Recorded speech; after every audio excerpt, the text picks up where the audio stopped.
Hello, I'm Cali, Dean of the Sanford School of Public Policy at Duke University.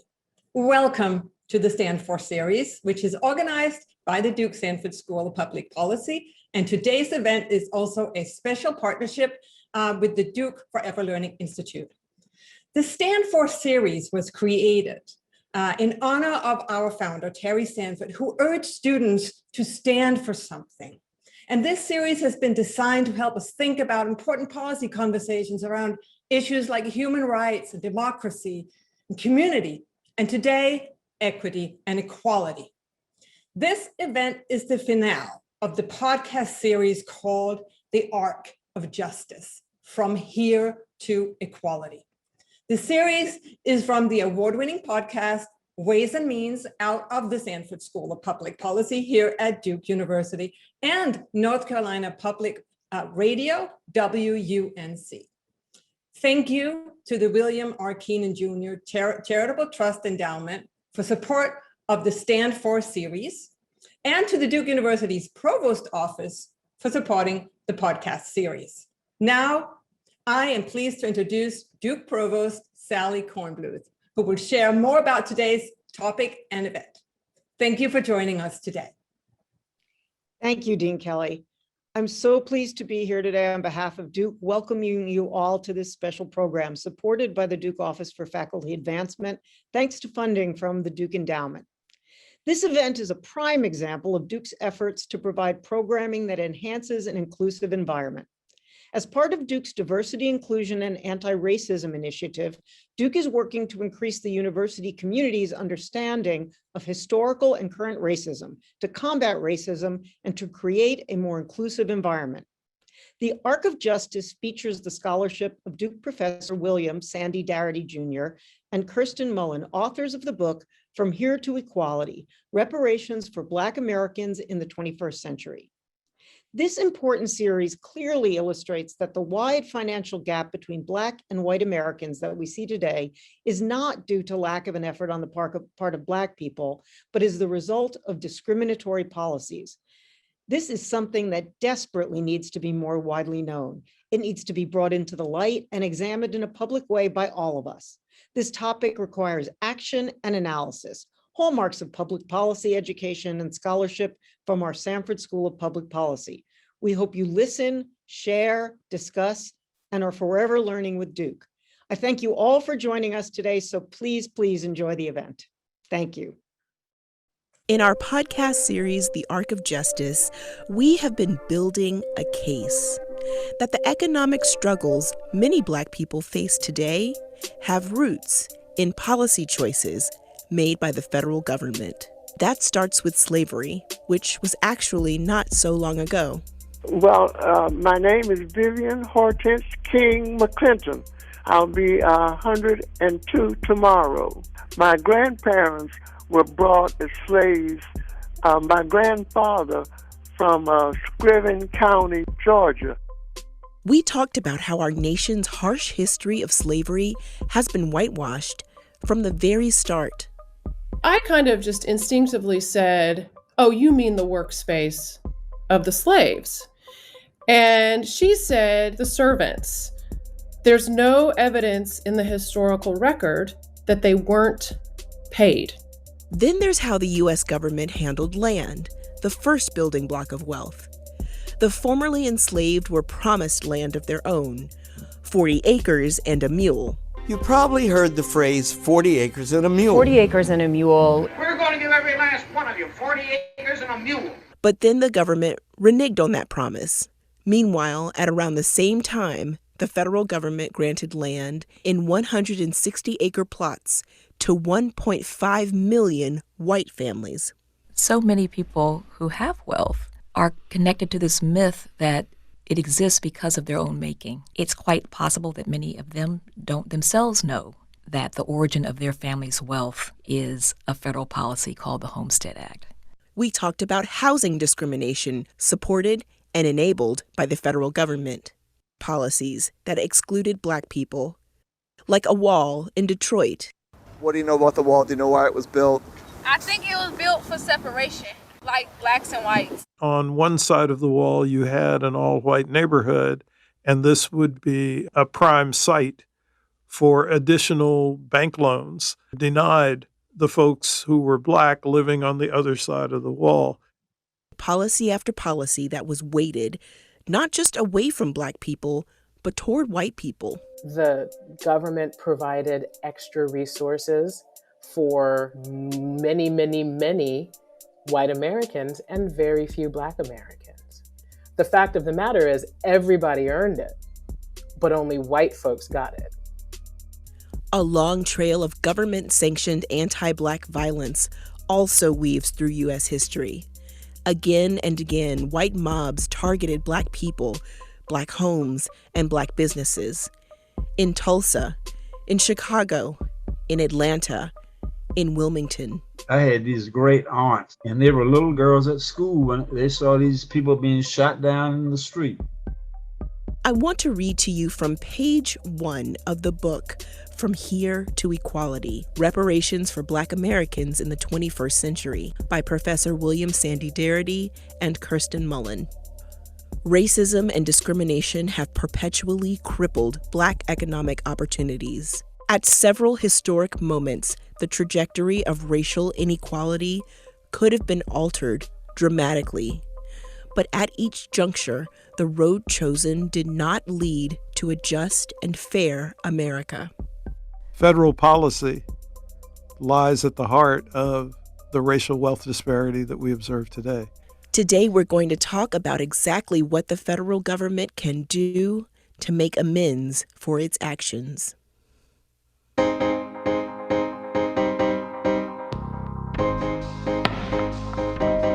Ways and Means presents The Arc of Justice. In this episode, reparations. What might a U.S. reparations program look like? How feasible is it? And how would it work? Hey everybody, I'm Lindsay Foster Thomas. Thank you so much for joining us today. You could be anywhere in the world, but you get to be here for this important and timely conversation. So thank you. And thanks especially to Kirsten Mullen and Sandy Darity. They're going to guide us through this final episode of the series, and they're going to make sure that we spend this hour thinking more critically about the topic of reparations. So Sandy, Kirsten, I wanted to just start this conversation off with a question to the two of you. You know, I guess where we're headed with this series is, why should the U.S. consider a program for reparations? So I thought you were going to say either. But we wanted to talk about what reparations really is, yeah, and what it is not. Mhm. We think it's important to establish the central characteristics of reparations. So we talk about the program of ARC and From Here to Equality: acknowledgement, redress, and closure for grievous injustices whites have inflicted upon Black American descendants of U.S. slavery. Acknowledgement speaks to all three phases of American history: slavery, the fiery crucible from which all of the harms spring; then nearly 100 years of legal segregation, or Jim Crow, that was maintained with hundreds of white terror campaigns that resulted in the destruction and the destruction and confiscation of Black property and the loss of Black lives across the country in places like Colfax and Coushatta, Louisiana in 1873 and 74, in Wilmington, North Carolina, 1898, Atlanta in 1906. And then in 1919, a slew, over 35 white massacres in places like Elaine, Arkansas, Chicago, but also Omaha, Nebraska, Washington, D.C., and Baltimore, Bisbee, Arizona, Garfield Park, Illinois, and Wilmington, Delaware. Part of what we later called the Red Summer, because there was so much carnage. And in Ocoee, Florida, 1920, and the Greenwood District in Tulsa, Oklahoma, 1921, just to name a few. Then the third phase upon which we make this case for reparation is the one we are in presently, where racial disparities in wealth, income, education, health, sentencing, and incarceration, political participation, and subsequent opportunities to engage in American political and social life are immense. But redress must be structured to eliminate the racial wealth gap. So acknowledgement requires a commitment to restitution or redress. And from our perspective, the act of redress is an act of justice. It's a paying of a debt that has not been met for 155 years in the United States. And it's a debt that must be met by bringing Black American wealth into conformity with the average level of wealth that is held by white Americans. We argue in From Here to Equality that the reason we observe the staggering racial wealth gap in the United States is because of the cumulative intergenerational effects of the atrocities that we are talking about today. Yes. Black people constitute about 12% of the nation's population, but possess less than 2% of the nation's wealth. This results in a situation where the average Black household has about $840,000 less in net worth than the average white household. And so an objective of the redress component of the reparations project must be bringing Black wealth into consistency with Black representation in the population. And this would require at least $11 trillion in expenditure. The federal government should meet the bill because it sanctions slavery. And after the Civil War ended, it promised and then denied the recently emancipated Black population 40-acre land grants, while making over 250 million acres of land available to white Americans, including recent immigrants, in 160-acre plots under the auspices of the Homestead Acts. The Homestead Acts were essentially an investment in white America. The failure to provide the 40-acre land grants was a disinvestment in Black America. And then the third prong for the case reparations, closure. Closure involves mutual conciliation between African Americans and the beneficiaries of slavery, legal segregation, and ongoing discrimination toward Blacks. Americans would come to terms over the past and the present and create a new and transformed United States of America. When the reparations program is executed and racial equality is achieved, African Americans would make no further claims for race-specific policies on their behalf from the American government. So this is the assumption that the racial wealth gap would be eliminated. But all this would be on the assumption that no new race-specific injustices would be inflicted on Black people. Wow. Okay, so I'm going to put a pin in some of that because we're going to talk expansively about the plan for reparations that you have laid out in your book, From Here to Equality, toward the end of this hour.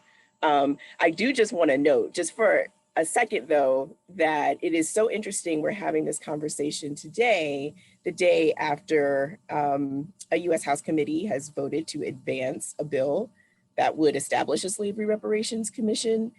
You know, if you saw this, like this headline come across your Twitter timeline or something overnight, this does not mean reparations is happening. Are going to talk later about what HR 40 is and isn't, and we'll talk more about your plan. So thank you. We're going to hear much more from you throughout this hour. And right now I want to introduce our first guest who had a chance recently to vote for a local legislation bill in Evanston, Illinois. This legislation was billed as reparations, but she voted no. And she's an alderwoman there. She says that real reparations are long overdue. Before I bring her to you, let's take a look. In Evanston, Illinois, the City Council has agreed to pay Black residents reparations for historic housing discrimination, making it the first U.S. city to adopt such a measure. City Council members voting on giving out $400,000. That would be the first round of payments. The city's committed to spending $10 million on this over the next 10 years. The money set to compensate families facing wealth gaps after suffering decades of racial discrimination. For decades, Black residents of Evanston were subjected to redlining, which prevented them from obtaining bank loans to purchase property. This is a flawed program. But a group calling itself Evanston Rejects Racist Reparations held a rally earlier this month, saying the vote is being rushed for a plan that is not complete. In Evanston Alderwoman Cicely Fleming, she was the only member of the City Council to vote against the measure this week. Welcome, Alderwoman Fleming. Thanks very much for joining us. Thank you for having me.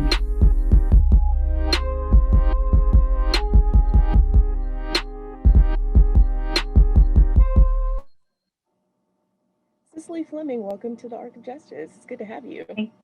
Thank you for having me. Okay, so was there a moment when you decided you were not going to vote for this program? There were many moments, actually. I think it started a couple weeks before, as we started as a council to just look at our calendars, and I saw that it was coming up for the vote and the conversation. And I started immediately getting questions from Black residents, asking them what it was, what it wasn't.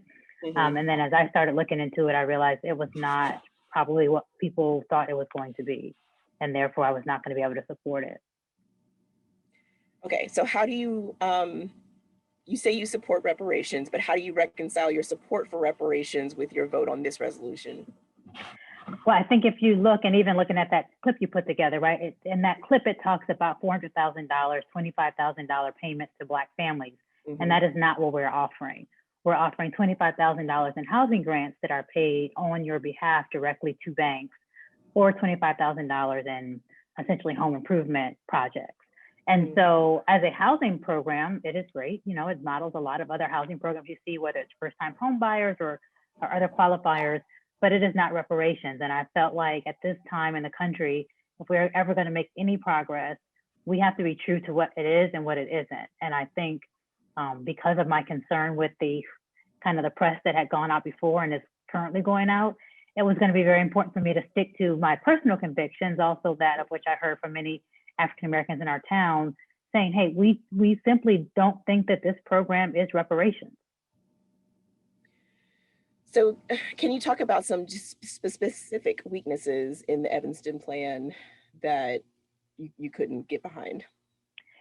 Yeah, so again, if I'm looking at this plan as a policymaker in terms of a housing plan, it's fine. It's not the best one I've ever seen, but it's a fine housing plan.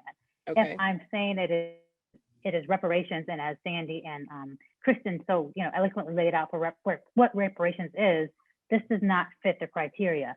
The main thing I heard about and the main thing I had some frustrations about was this money is going directly to the banks, right? And so we all know the role that the banks play, presently and past, and all kind of harms, whether it's housing or a variety of things for Black people. And so the idea that we're giving money to the banks, really was kind of an offense to a lot of people.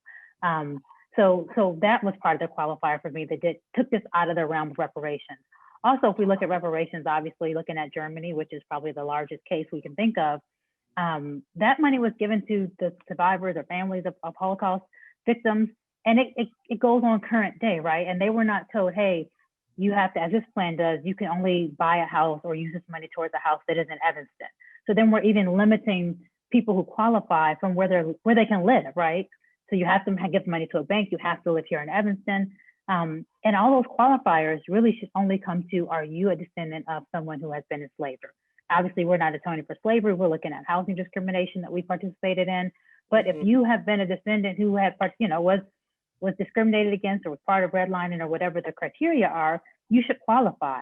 And that qualification shouldn't be based on where you live, where you choose to live, if you have a mortgage, if you don't. We have a lot of seniors who are closer to the harm than I am, who don't have mortgages, who don't want to go at 90 or 80 years old and go buy a house, or who don't want home repairs. What they do want is cash to supplement their Social Security or their pensions. They might want cash to pay their property taxes. I mean, quite frankly, they might want cash to go buy a new car, and that's none of my business as the government. My role should be in reparations to address and kind of, pay for, although there's not enough payment, the harms that we cause, and allow you as an individual the respect to do what you want with those monies. So I feel like I have to ask you about, how this has affected you personally when everybody else is doing one thing and you decide to do something else. That's courageous, and it did, I imagine, take a lot of courage for you to say no. In this case, do you imagine that it's going to have consequences for you politically, or even as a resident of Evanston? So that's the problem, right? In my role, we are worried more about consequences politically or personally, right? And that is why you have so many people in politics or elected office that don't often do the right thing. Mm-hmm. And so for me, I have no political aspirations. I'm starting my second term as a city council member here in Evanston. I'm happy to do that. I don't plan on having some lifelong career of public service. For me personally, I'm sure this has garnered me less friends, but I'm 45-year-old woman, have lots of friends, I have a full life. I'm not looking to expand my friend group necessarily. And so I really felt like, I struggle with this, right? I struggle with how to do this, not necessarily with the no vote, but making sure Black people knew that I was supporting them, that my vote was not in opposition to anything in which they are owed by the federal government or local government. My vote was simply to say, we as a government have the charge to do the right thing and to label it the right thing, right? So my vote no was really that this is not reparations. Again, as a housing plan for the 16 families that this will help, God bless them, I want them to have the money, but this is not reparations. And I know many people said this is going to further the national debate. I don't work in DC. I don't know what's going to happen with the national debate, but I'm very clear on my role here in Evanston and what my obligations are to the citizens I represent and to telling the truth and what we do as government. Because if we don't do that, we're going to further divide our city, which has happened with this reparations bill. Lots of African Americans feel like, their opposition, their questions were not answered.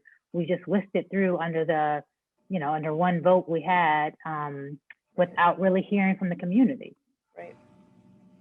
Cicely, thank you. I want you to stick around because Kirsten and Sandy talked to me a lot about local efforts like this one in Evanston. And Kirsten and Sandy, I'd love for you to just weigh in now about why you think local efforts like this one don't address the problem. I just want to first just applaud, Cicely, her comments, just her courage, her conviction. It really is admirable, and it's something I think that I wish that more elected officials would adopt that stance and What they say, walking integrity. And walking integrity, absolutely. It's just wonderful to behold. And we're grateful for it. But yes, I think it is important to distinguish between what we would call racial equity initiatives and reparations. Absolutely, we understand why cities are interested in creating programs that will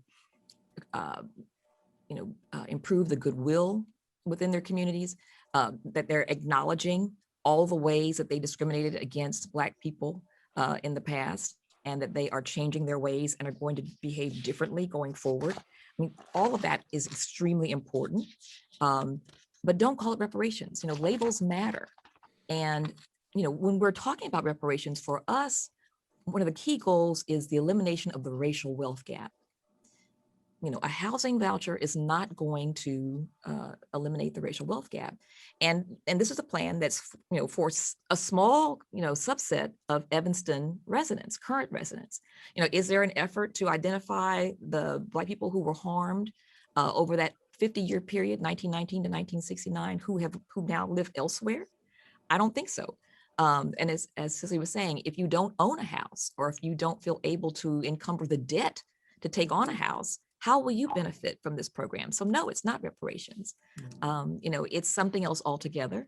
a racial equity plan, a housing voucher, Yeah. but it's not reparations. And we should not muddy the waters and confuse people and divert them from the real conversation about reparations for Black American descendants of U.S. slavery. And we should add that it's impossible for states and municipalities operating individually or operating collectively to meet the bill that is required to eliminate racial wealth differences in the United States. A little bit earlier, we said that it would cost approximately $11 trillion at minimum to erase the racial wealth gap in the United States.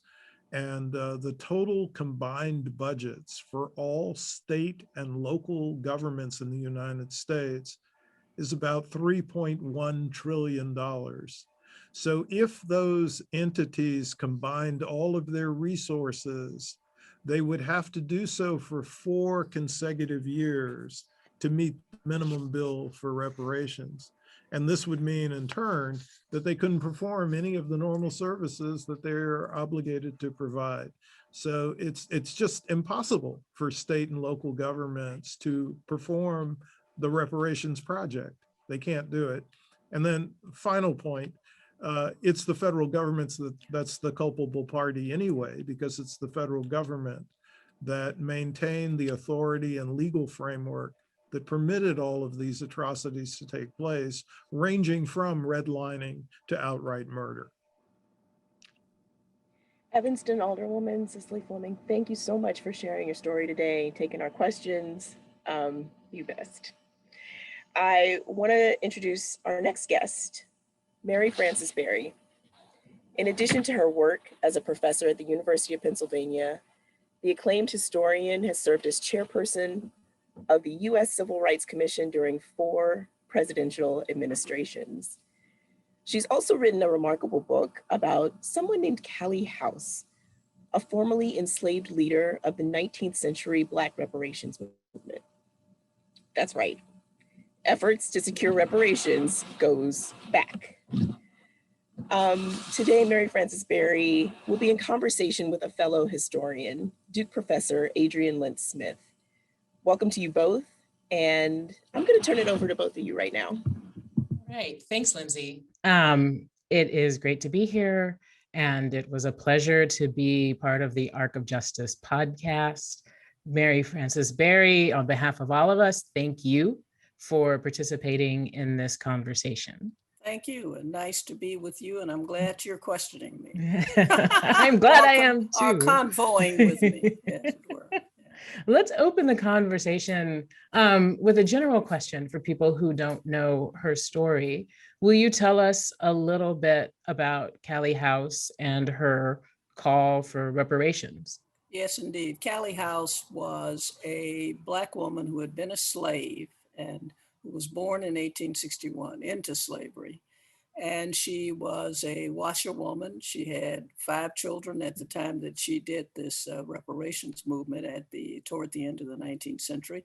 She was a widow. Her husband had died.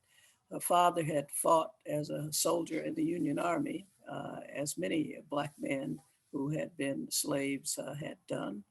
And she decided that after going to church and hearing about somebody who wanted to start a movement to get pensions for slaves, and the man who was talking about it was a white guy who really wanted to get the money so he could say that it would be spent by the Black people in the South and the white people would get it, and that would renew the South.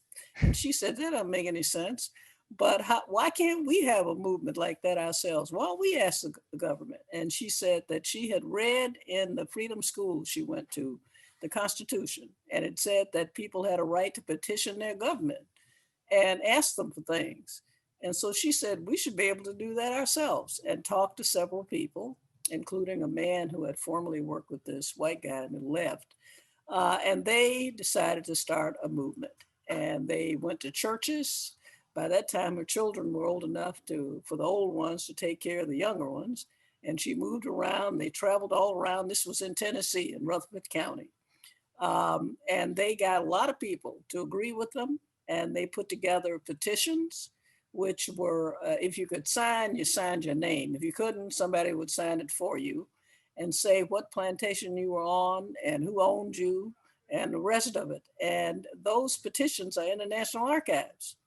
And so what I did was, after being told about this by an old guy who knew about Cali House, I did the research on it, and I did the research in the archives and elsewhere to find out what she did. What she did was they asked the federal government to give a pension of $15 a month to any former slave who was 70 years of age or older. And then they had a sliding scale as people were younger. And about the time they did this, toward the end of the 19th century, there were about 2 million old former slaves still left. The population was getting old and was dying out. So it was not an enormous amount of money. If you talk about the number of people, there was a sliding scale as you went down younger. And they sent petitions. They got enough money. They had 300,000 members, according to the federal government, who were dues paying members. This wasn't according to her, it was according to the federal government. It was the largest organization of Black people that had existed up to that time, and maybe even now, I don't know. But in any case, the federal government got very excited about and angry about what she was doing, because white people wrote to the Pension Bureau and said, she's upsetting these people and they think they're going to get some money. And we know they're not going to get any because nobody's ever going to give them anything. So she should be stopped, as they put it, that she's running the Negroes wild. So what they did was they concocted a mail fraud claim against her, that she was sending out mail asking for people to become members, and they were paying 25 cents a month if they had it in dues to support this organization, and that she should have known this was the fraud. This is what gets you. She should have known that the federal government would never give Black people anything. And if she knew that, why was she going around there organizing people to do what she knew could never happen? That is fraud, they said. And so they convicted her of using the mails to send out flyers, engaged in fraud. And they claimed that she was rich. She lived in a shotgun house in down of what is the Gulch now in Nashville, which used to be a slum. I used to live in there when I was a child. And in fact, she had no money really, or anything. And they convicted her in the federal district court there, all white jury. She went to prison. But they had chapters all over the country. Wherever there were any Black people, we found chapters. And the cause was taken up by Marcus Garvey. And the same thing happened to Marcus Garvey that happened to Cali House. Yeah, that's interesting. I was going to say, it reminds me of the UNIA. Yes, right? They said, we're going to use the same thing against him. And so they accused him of using the mails to defraud, because at a time when he knew that Black people weren't going to get anything, here he was out here trying to organize people to do something, which is what she did. And we know what happened to Marcus Garvey. The important thing, though, is that after she served her time and she went home to Nashville, I found out that there were chapters that were still working all around the country, in Atlanta and other places. She believed in mutual assistance, self-help. So they helped the sick, buried the dead. They did all kinds of things, including this. Bills were introduced into Congress over and over again. They actually followed through. They were put in the pension committee. They weren't voted out, but they're there, and they're up in the National Archives. When she got out of prison, she went home and became a washerwoman again. And then she died of cancer that the physician said that she had no medical treatment support, and is buried there in Nashville in Mount Ararat. Now, her movement, her spirit went through Marcus Garvey up to Queen Mother Moore, who became the latest, after that, a woman who was a leader in this movement. And Queen Mother Moore came out of the New Orleans chapter of the ex-slave pension movement and became a Garveyite, and then moved off. You can see the continuity in all of these people through the years. I traced the Garvey chapters and the people who were in them and where they were, and most of them had been in the ex-slave pension movement.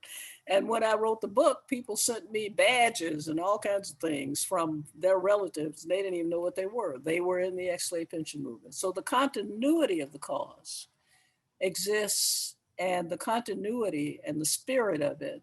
And it's so interesting that HR 40, that John Conyers worked so many years to get passed. Finally, we get it out of committee. That doesn't mean it's not time to say, shout hallelujah. But in fact, that movement has taken place, and that too is in the spirit of Cali House. I mean, there are a few things that stand out to me. One, the audience needs to remember there was no Social Security. So when Cali House was asking for pensions for elderly people, these were people their end of lives were not secure. And also, as you say, she's a remarkable woman, but she's a remarkable woman who produced a movement, and that movement continues to pay dividends, right? It has flowered, it has generated other things. It has produced, calls for legislation that we're still talking about. As a final question before we go to our next segment, I wonder what are the kind of obstacles that a contemporary kind of calls or movements for reparations face, and are they similar to the ones that the ex-slave or reparations movement faced? Well, the first thing about reparations is that a lot of Black people who are doing well off themselves are not supportive of reparations, because some of them have said to me, even and written to me, and said that we shouldn't be asking anybody for anything.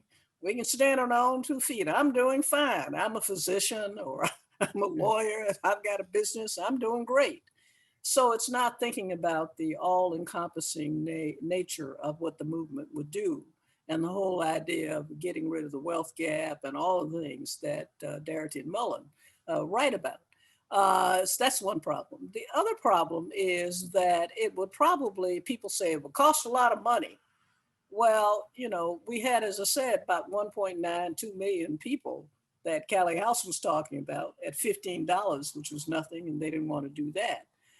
That's a barrier to it. Trying to get politically people who say things like, we didn't have any slaves. My granddaddy didn't have any slaves, so we don't know what you people are talking about. And what did Black people do? They need to read not only Darity and Mullen, but they need to read Randall Robinson's The Dead, so that they can see what people did. They need to read the Cali House book so they can see Creasy Mack, who's almost 90 years old, who's still working with the same family she worked with as a slave because she has nobody to support her. They need to see that the economic development of the country in the 19th century proceeded from all the work that all these people who had been slaves had done. But the barriers are political. The barriers are people talking about, well, who's going to benefit? And we need to argue about, which people. In the bill that Cali House was talking about, anybody who was Black, who had been in the country before 1861 was included. All of those questions can be asked if we get this commission where they can be discussed and debated. Also, the question about how do we fit in what state and local governments have done, and is that part of reparations? These questions can be asked, but fundamentally it is a part of, it's a cause of justice. And the final point is that I've been asked by many people, why don't we get reconciliation instead of reparations? Why don't you, make a speech and tell people that we ought to just have like they did in South Africa? Well, I'm very familiar with what they did in South Africa. I was part of the anti-apartheid movement and very much involved. And I know that reconciliation in South Africa did not solve the problems of poverty and all of the despair that all those poor Black people had. It gave them the vote, but the vote by itself doesn't create ending the economic problems that people have. And reconciliation isn't reconciliation if people don't contend with their history and with their present and make different choices going forward. Absolutely. So, thank you so much for this. Thank you. And all of your work and every single thing about you. And Thank Lindsay, we're going to send it back to you. Mary Frances Berry, Adrienne Lynn Smith, thank you. Wow, that was a phenomenal conversation. Let's just say that we're all here today in the spirit of Cali House. I just want to remind everybody, if you have a question about anything that you've heard today or in the series, The Arc of Justice, please just use the Q&A function at the bottom of your screen to send it in. We're going to take questions at the end of this hour, as many as we can, so get those in now. Our next guest has done some of the most detailed work to date when it comes to how much reparations would cost the country financially. And his interest in the topic came about from personal experience, but not experience here in the US. Take a look. My name is Thomas Kramer, and I grew up in the German town of Tübingen in the southwest of Germany. 20 years ago in Germany, Thomas Kramer had a conversation that changed his life. He met a retired couple from Israel, and their families became friends. The man's name was Mieciu, and he was born in Krakow, Poland. It was during a family dinner that Mieciu suddenly opened up and told us the story of his youth.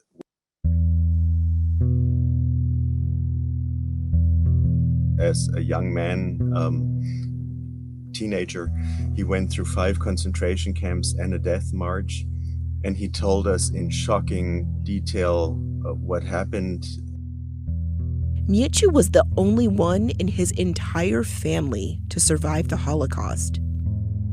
I had always dreamed about the possibility of telling a survivor how ashamed I felt about our German history. And here I was basically at a loss for words, and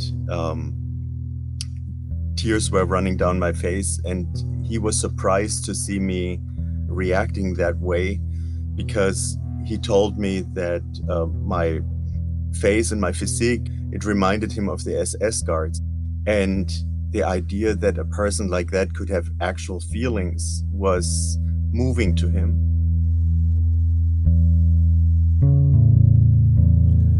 Thomas Kramer's grandparents were part of the generation that witnessed the rise of the Nazis. He believes his family on his father's side were Nazi sympathizers. His mother's side was critical of the regime, but they never spoke out against the Nazis. He once asked his grandma, "Did you know what was happening?" And she looked at me with really sad eyes and said, "No, we didn't know." But as he learned more about the history of the Holocaust, his grandmother's words became harder to swallow. Word of mouth must have spread, and it must have spread to my grandmother as well. So I was thinking, I love her, but I don't believe her. I think they did know. So that's very painful.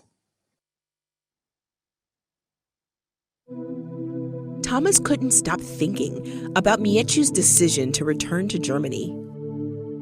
How could a person who went through this horror in his youth find it in his heart to move back to Germany in his retirement, trusting young Germans like me at the time and Germany as a country enough to believe us when we say never again? Never again. Thomas Kramer says that's where reparations come in.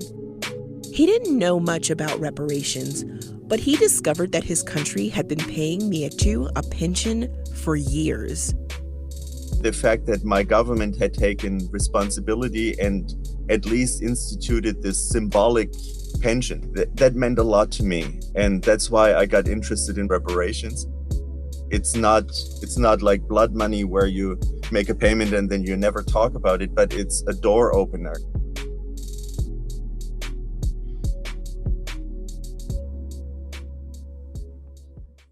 Thomas Kramer, welcome to the Arc of Justice. Thank you very much. Okay, I have to know how your experience in Germany led you to become engaged in studying reparations for Black American descendants of U.S. slavery. Well, I learned about the Holocaust in every school subject, and I learned how to identify with my country with the positive sides and the negative sides at the same time. And when I came to the United States and I became an American citizen, I had that same habit of looking at our collective history, and slavery is part of it. It undoubtedly gave the United States the startup capital for it to attract immigrants that came in later, like myself, seeking opportunity in the United States. So I naturally identified with that question, the question of race and racism, implicit and explicit racial attitudes, and how they influence people's opinions on race-related matters and race-related policies. And one of the policies I was interested in because of my experience with Mieciu was reparations. So I started doing research about it at a time when there was no party taking up the mantle for reparations, and it was basically a topic that was still under the, not in the mainstream. We didn't talk about it. Mm-hmm. Yeah. So what might the U.S. learn from the German experience? Maybe there's two things. One thing, a positive thing that I think the United States could learn from the German reparations example is that to pay reparations as early as possible, and not wait and postpone, because the debt only piles up, and it relegates generations of the harmed side of having to grow up in poverty and in destitution. So for both sides, I think it's better to start early rather than later. On the negative side, I think the United States can also learn how not to do it from Germany. It's a very baroque process to apply for reparations in Germany. You have to prove that you've been harmed and in what concentration camp you were and what health consequences you suffered in order to get a small symbolic pension. And there is no letter of apology from the government. It's all very bureaucratic language, and it's that cold bureaucratic language that was part of the problem. So I think the United States has a better example of how to do it when we look at Japanese-American World War II internment reparations, which came with a check and an apology letter. And I think that's a much more elegant way of doing it. Okay, so what are the different ways that you've calculated how much reparations would cost the U.S.? Okay, there's various estimation methods, and I only looked at estimation methods for slavery in the United States. So that excludes colonial slavery, it excludes discrimination after slavery, not because these things are not important, but because much more research would have to be done. So I took advantage of the fact that there is a lot of historical records about US slavery, the census records and information about historical wages. Three basic methods that have been developed to estimate that debt, and that is land-based reparations based on the current value of 40 acres and a mule, price-based methods based on slave prices as a signal how much value a slave owner attached to owning a slave, so how much they could earn from owning a slave, and that was published in Richard F. America's groundbreaking volume, The Wealth of Races. And then I developed a method that I call the wage-based estimation method, where I'm taking the perspective of the enslaved. How much control did they lose over their lives? They lost control over all 24 hours of the day. So what would a slave owner have had to pay that person in free labor market wages at the time to be on call for 24 hours a day? And those wages historically are tiny, like 2 cents or 8 cents per hour, very small and very conservative. But with that, I came up, well, all estimation methods end up in the multiple trillion range. It would be enough to close the black-white wealth gap comfortably if that debt was paid, although it was computed very conservatively. Okay, so you talking to me about those different calculations is going to really help us out in this next segment of our program. But Thomas Kramer, I want to thank you for joining us today. I really appreciate you sharing your experience and your research. Thank you so much for having me. I really appreciate it. So, Sandy and Kirsten, let's just quickly review all we've heard about today. We've heard about local movements, historical efforts to gain reparations, how another country, Germany, has approached reparations. Okay, but in your book, From Here to Equality, you have mapped out what a potential reparations program in the US would look like. Will you please just unpack that for us and tell us how it would work? Gladly. Happily. Let's start. So what are the nuts and bolts of the American Reparations Program? First, who is eligible? So for us, there's a lineage standard and there's an identity standard. The individual would need to prove that they were descended from at least one person enslaved in the United States, right? That's the lineage standard. Then they would need to have self-identified as Black, African-American, Afro-American, or Negro on a legal document at least 12 years prior to the enactment of a reparations program or a reparations commission. What is the objective? The objective is the elimination of the racial wealth gap. Wealth is the best single indicator of the cumulative impact of white racism, a transfer of resources across generations. This is what was denied the newly emancipated Black people after the Civil War. We want to emphasize that wealth and income are two different things because people frequently confuse the two. Income is a flow of resources that's primarily associated with people's earnings, but wealth is the difference between what we own and what we owe, our assets minus our debts. And wealth is something that we can use if there are losses in income that are expected or unexpected. So wealth is an economic measure that best captures individual, family, and household well-being. It's a primary indicator of economic security. An individual with greater amount of wealth has a greater degree of financial agency over their lives. People who have wealth can make choices that are unavailable to people who live without it. Wealthier families can leave bequests to their next generations and enable them to have a greater degree of financial or economic security. And then reparations would prioritize direct payments. Black American descendants of U.S. slavery should have discretion over the use of the funds. In redress programs abroad, we talked briefly about some of them. In the United States, direct payments were determined to be the preferred path.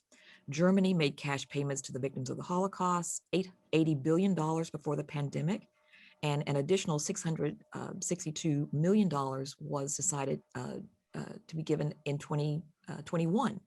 The US government made and continues to make restitution to those victims and to their families, even though they were not the perpetrators.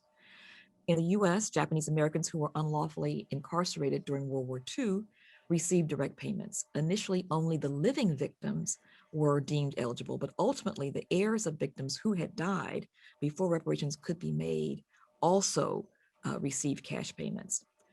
The U.S. Department of Justice's Office for Victims of Crimes set aside $8.3 million for the victims of the Boston Marathon bombing attack. Direct payments were made to the victims of the 9/11 terrorist attacks as well. Direct payments is a time-honored method for settling a debt, and that is what should be done in this case as well. There's precedent. There's precedent. Absolutely. Yeah. And the debt must be paid by the federal government. It must finance reparations because, as we've suggested earlier, it's the culpable party. It is its practices and policies that produce the racial wealth gap. And so it is its practices and policies that need to reverse that gap. And in fact, as we also mentioned a bit earlier, it's only the federal government that truly has the capacity to pay the debt. And the federal government's ability to do that should be very, very evident to us now in the aftermath of the CARES Act and the American Rescue Plan, where virtually overnight, the federal government has mobilized huge sums of money without raising taxes. And we think the same thing can be done here. In the final chapter of our book, we attempt to sketch some ways in which reparations might be paid by the federal government without increasing taxes on anyone. You know, Sandy said too, part of the problem may be just the difficulty of wrapping our brains around that 12 to $14 trillion figure. Yeah. If one incredibly generous person contributed $1 billion per month to the Black Reparations Fund, that's $12 billion per annum. It would take 8.3 centuries to reach $10 trillion. Only the federal government can allocate this sum. And then the last point is that racial equity initiatives are not reparations. We applaud cities and states for acknowledging the decades of atrocities that were directed against their Black residents. Several are owning their housing discrimination practices. This would be Evanston, Illinois, Asheville, North Carolina, Kansas City, Missouri, and Austin, Texas. Some others have, acknowledged their unchecked, violent, and abusive practices of police acting on orders of their commanding officer. This was the case in Chicago. Still others have confessed their implications in the enslavement of Black people. That would be Providence, Rhode Island, and the quote, direct, indirect, intentional, and unintentional harm, end quote, caused by racialized city contracts and residential policies. That would be Austin, Texas. However desirable local initiatives may be, they cannot be described accurately as reparations. To be precise, they are racial equity initiatives, and that is what they should be called, not reparations. The term reparations should be reserved for a comprehensive policy of redress for Black American descendants of persons enslaved in the United States. We believe there should be some propriety about the term, and that Black reparations must refer to a project that eliminates the nation's staggering racial wealth gap.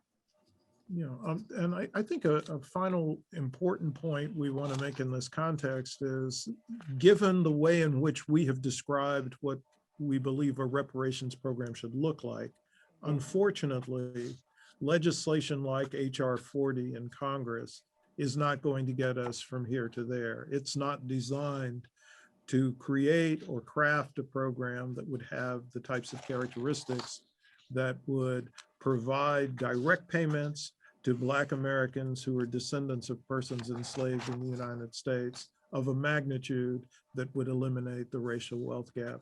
And so as a consequence, we're actually somewhat nervous about the way in which H.R. 40 has been written and what the effects will be if it actually is adopted.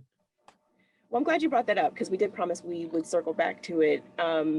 H.R. 40, I believe, was first introduced in 1989. 1989. And can you just give us a quick one-sheet explainer about, what it is designed to do and what it won't do?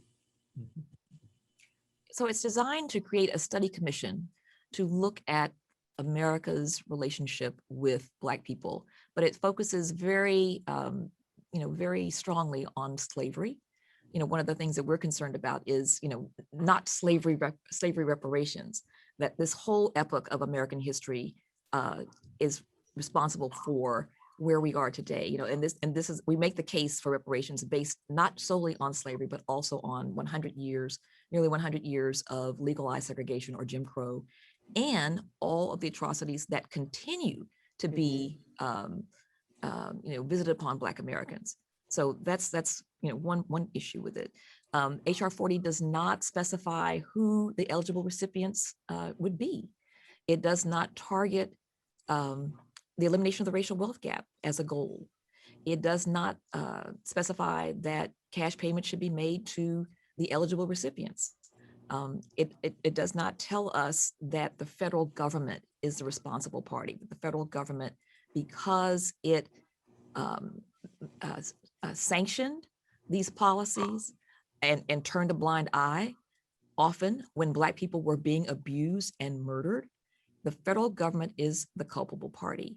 And none of that is covered in H.R. 40. H.R. 40 is entirely open-ended in terms of what type of report the commission could generate. And there's some structural issues in the nature of the bill itself that gives us some pause about what type of report would be generated. But the fact that there are no directives for the commission to meet certain types of objectives in the proposals that they design means that we don't really know what we're going to get.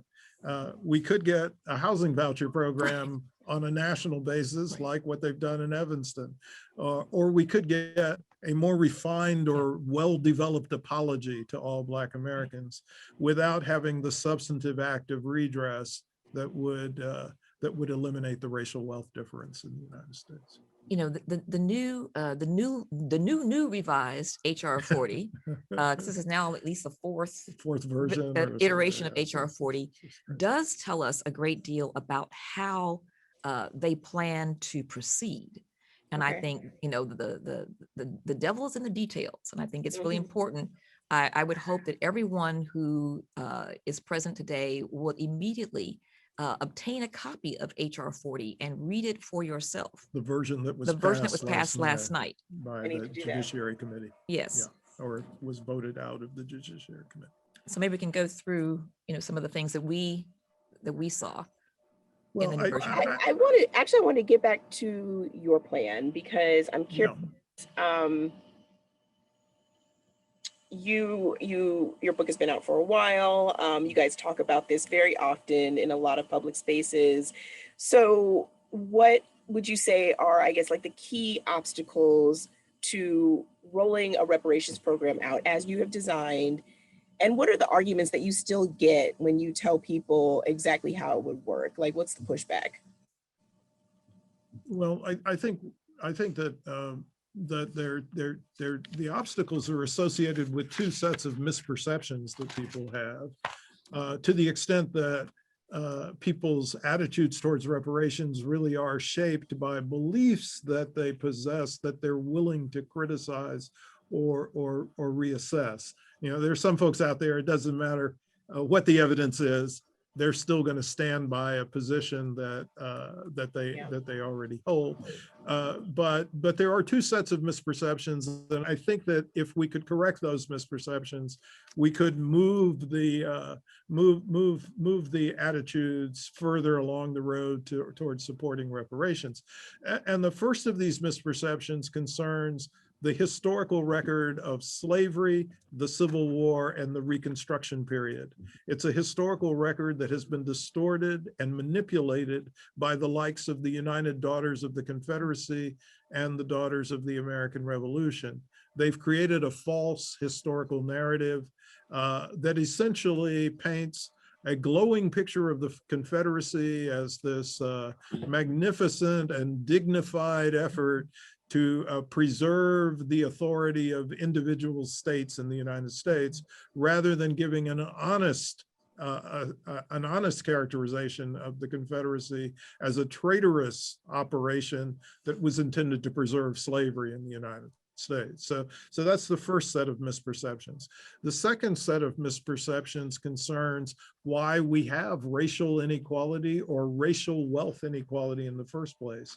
Yeah. And I think many Americans are caught up with the perspective that the racial wealth gap in the United States is a consequence of bad decisions or bad judgments that have been made by Black Americans about investment and financial choices, when in fact, it's actually national policies that have favored white wealth accumulation and have driven Black wealth decumulation that lie at the heart of the racial wealth gap. We've mentioned, of course, the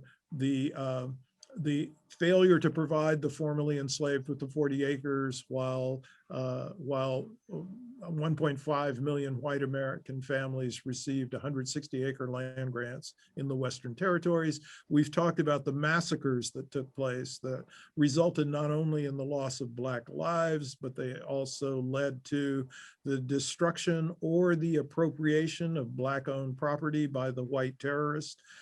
We've also talked about in previous episodes of the Arc of Justice, the policies that were conducted in the 20th century to support home ownership and to build the middle class in the United States, and how those policies were applied discriminatorily so that they benefited, once again, white wealth accumulation, but they drove Black wealth decumulation. And once we begin to have an accurate narrative of why we are where we are today, then it may become possible to have a greater prospect for reparations for Black American descendants of U.S. slavery becoming a reality. And I'm not sure, Kirsten, you may have some thoughts about how attitudes have changed, actually. Indeed. I want to say first, one thing that these two different, trains of thought have in common, this sort of dismemory, this calculated distortion and misrepresentation of our history, and then the misperceptions about, what the racial wealth gap is, how it was created and how large it is. All of that is about maintaining this ideology of white supremacy. But I do want to speak briefly about attitudes. 20 years ago, in a survey, Dawson and Popov surveyed Americans and asked, what did they think about reparations? And at the time, only 4% of white Americans were supportive of a program of reparations. 4% 20 years ago. Then 16 years later, so 4 years ago, that number had jumped up to about 16%. So moving, in the right direction, about almost a percentage point per year. Then at the end of last summer, in a civics poll, that number had jumped to just over 30%. And a majority, close to a majority of young white Americans said they favored a reparations program for Black Americans. So we're moving in the right direction. Now, we don't have a crystal ball, so we don't know if the trend will continue in that direction. But we do know that reparations for Holocaust victims were achieved with a lower degree of support. So there is a precedent for that. Now, the two populations are not identical. Don't want to make that. Don't want to suggest that at all. But I do think it's important. The conditions were very different. The conditions were very different. But I think it's important to note that it is not always a requirement that you have, overwhelming, support. This is why we're having these conversations, because we are trying to, make more information available, to encourage others to do their own research. And this question of like the Homestead Act, land grants. How many white people are aware that their family's grub stake was an American welfare project, basically, of 160-acre land grants? I mean, this was a project that existed almost 70 years in the United States. Many, many, many, white families benefited from this, but are they aware of that? I think what we now have estimates from Trina Shanks-Williams, a social scientist, that about 45 million living white Americans are from families that benefited from the Homestead Act. Yeah, it's extraordinary. But we occasionally encounter people who think that Black Americans did get the 40-acre land grants. It's not true. No. Absolutely not true. Education is really, really important. Yeah, I'm so glad that we're having this conversation, and that more people are too. I want to bring somebody into the spotlight right now, because among the hundreds of folks that are in our audience today is someone special. Ajane Clemens is a Sanford School of Public Policy PhD candidate. And she's been watching, as we've been talking, folks who have questions about things they've seen and heard. Ajane, are you with us? Could you share some of those questions now? Thank you so much, Lynn, for bringing me in. And of course, thank you and congratulations to Kirsten and Sandy on this extraordinary achievement. Such an honor to be here and joining you. So I want to get to a few of these audience questions, and I know we're not going to be able to get to everybody, so apologies for that. But wanted to, great, excellent. So wanted to actually start with Adam, who notes that you had mentioned the Holocaust reparations, and of course that's mentioned in the book as well, and says that those notes that the distinction there is that those payments were made to direct victims, and so in this case with the survivors, to direct survivors, with this case being descendants, the question is, the plan involve future generations, or would it necessarily go to people now? And what are the mechanisms for ensuring that future generations could benefit, aside from the decisions on behalf of the today? I'd like to start, and then I think Sandy's going to definitely jump in. I want to say first, Adam, thank you for the question. But a reminder, we're not focused solely on slavery reparations. Exactly. For us, there are three epochs that we are focusing on to make this case. Slavery is where everything begins. But then there's a nearly 100-year period of legalized segregation. And there are a number of us who are still living who I have were some. direct victims of Jim Crow. Jim Crow. So, yeah. So, so we are still here, thank goodness. For the time being. For the time being. Yeah. And then, post the Civil Rights Acts of the 1960s, we continue to see all manner of, insults and threats and violence and death, descended upon the Black community. So we're not talking about something that happened a long time ago. We're talking about the here and now. We are talking about direct victims. Yes, direct victims, absolutely. And then heirs and descendants have actually received reparations through the Holocaust payment arrangements. So yes. It was not exclusively a case for people who survived the camps being the only recipients of some form of compensation. It's also the individuals who were their descendants of the survivors, as well as descendants of folks who had been killed in the camps, were also eligible or have been eligible for receipt of payments, or their relatives. There are some cases where nieces and nephews are actually receiving payments. I'd like to say something. Oh, well, this is Mary Frances Berry. Hi. What I'd like to say is two things. First, that Cali House didn't consider Cali House did not consider reparations and the pensions only for the slavery experience. Right. She talked about what had happened to them after slavery, right. and how up till the end of their lives, the torment that they had and the economic deprivation. So she was ahead of her times. Mm-hmm. She wasn't an economist, but she was ahead of her times in knowing that it wasn't just about the slave labor, but it was about what happened to you intergenerationally after that, number one.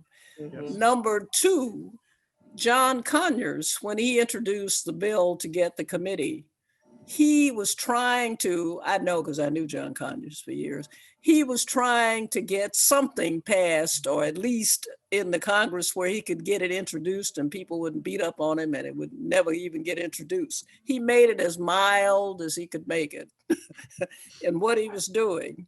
And times have changed and people have now become more knowledgeable than back where Cali House was before. So now when we talk about reparations, we are talking, as Sandy and Kirsten say, we are talking about everything along the continuum that has reverberated and happened to people to create the wealth gap and all of the things that have happened to Black people, and not just trying to identify, what exactly happened during when you were slaves, although that's part of it. And that there's a particular harm of people who were slaves, who weren't able to accumulate anything, who had things happen to them, that has to be considered in all this. And we have to remember that the bill for the committee, while I'm glad that the idea of a commission, and John must be turning over in his grave, has finally been at least gotten as far as it had, it necessarily has all kinds of political gobbledygook in it that moots the impact of what it could do. And we'll have to watch it carefully. And that's why I said we shouldn't be shouting hallelujah. Mm-hmm. But indeed, and we have to worry about the harm that it might do. Just like we worry about the harm that giving benefits from state and local governments or councils or something to try to reduce equity. Will it help the cause in terms of getting reparations? Is it a first step, or will it harm the cause? Because people will redefine, as Kirsten said, what it is we're trying to do. So all of these things we should take into account and think about as we contemplate their book, and as we contemplate what's going to happen. And we got to watch who's going to be, if there is a commission, if there ever is one, who's going to be on it? And what are they going to be doing? There are all of these problems that Cali House was so sensitive to all these issues way back then. Thank you. Yeah. Thank you. That was extraordinary. Thank you. Yeah, thank you. Yeah. A couple of points that I think are related to that. The first is that the the 40-acre land grants were actually 1/4 of the size of the allocations that took place under the Homestead Act, and the 40 acres were not delivered. We have sometimes speculated that even that 1/4 size land grant, had it been delivered, would put us in a position today, as a consequence of the intergenerational effects, where we wouldn't have to be raising this question about the importance and necessity of reparations. And the second thing is, I think that people tend, as Mary Frances Berry suggested, they tend to place so much of the focus on the harms specifically on slavery that they ignore the interval afterward, where Cali House was expressing significant concern about the well-being of Black folk. And in fact, the South Carolina Black Congressman, Robert Smalls, estimated that between 1865 and 1895, 53,000 Black people were murdered in the United States by white terrorist activities. And initially people thought that this was an inflated estimate. Now the record is suggesting that that is an underestimate of the total number who were killed in that 30-year interval. Ajane, you have another question from the audience? Thank you, Lindsay. So that was fantastically clarifying. To that point then earlier about naming some of the kind of shortcomings or how we should be thinking about some of the current policies like in Asheville and in Evanston and kind of categorizing those more appropriately. To Abdullah's question, is there anyone that's getting it right? Are there any set of policymakers or proposals that are even remotely coming close to what it is in our vision?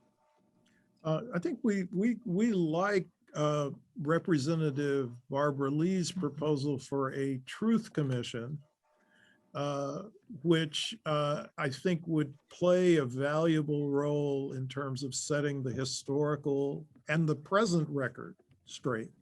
Because we have a tremendous amount that we have to address that's associated with anti-Black police violence. But in this context, I think we'd like to make a distinction between two sets of actions that are required.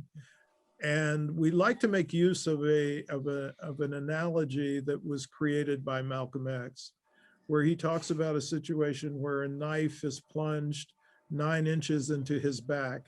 And he makes a distinction between the knife being pulled out and the wound being healed. And we think that state and local governments have a tremendous array of steps that they can take to pull the knife out. That is, to stop the damages and harms that they are conducting through their ongoing policies. But that's distinct from actually compensating the community for the effects of the knife being plunged into your back, healing the wound. And that's where reparations comes into play. And we've argued that that's something that has to happen at the federal level. I mean, we would support, initiatives like that of Durham, North Carolina's Racial Equity Task Force program, which clearly, identifies it not as reparations. But again, this is simply the task force recommendations. We will have yet to see what the city of Durham will do with that report. Yeah, bold city. Ajane, do you have one more that you really like that you want to get in here before we have? Oh, well, I think the opportunity to just clarify, there are a number of questions along these lines, trying to really get at those distinctions between how much of reparations is addressing the past and how much of it is being solved today or solving the problems of today. Well, it's the problems of today insofar as the existing racial wealth gap is something that creates an immense burden for current Black Americans.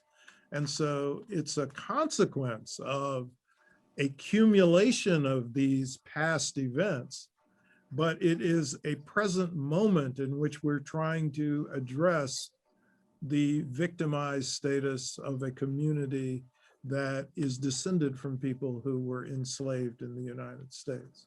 And so it's for today. It's about today. Which community, which group or cohort of Black Americans will receive reparations is entirely contingent upon when the government finally makes the commitment to pay reparations. And so, we're waiting to see. I mean, our hope is that those payments would be made in total within 10 years. Yeah. And that would be it, as long as there were no new rounds of atrocities visited upon Black people. Yeah, as long as the knife has also been pulled out. Pulled out. Yeah. Yeah. And reparations is the healing salve for the wound. Yeah. Ajane, thank you so much for monitoring all the questions. I know we have many more, and there's so much more to talk about. And we have already laid out a lot of this information in our series, The Arc of Justice. If you haven't listened, I highly recommend you go and find it wherever you get your podcasts. Look for Ways and Means. This conversation today has been recorded and will eventually make its way into the feed for Ways and Means. So make sure you're following Ways and Means Show on Twitter or WUNC on Twitter so that you know when that drops. But the first 5 episodes are available now. So please check it out. If you've already heard them, I would love it if you shared it with a loved one. We really appreciate all the support that we've received talking about this topic this season. And with that, I would just want to say thank you again to Kirsten Mullen and Sandy Darity, the authors of From Here to Equality, Reparations for Black Americans in the 21st Century. You guys, it's been just amazing for me to spend time with you and like sit at your feet and learn all of this information. It's given me a vocabulary and the opportunity to have smarter conversations about reparations. So thank you. And thank you so much, Lindsay. And we don't have a sense that you were sitting at our feet. By any means. You're sitting across the table with us. It's been great. It's been a joy. It's been a joy. Thank you. Thank you. Well, if it seemed like I knew something, then great. And a lot of that work had to do with the wonderful producers behind the series, The Arc of Justice. So thank you again to them. And for everybody that joined us today, have a great day.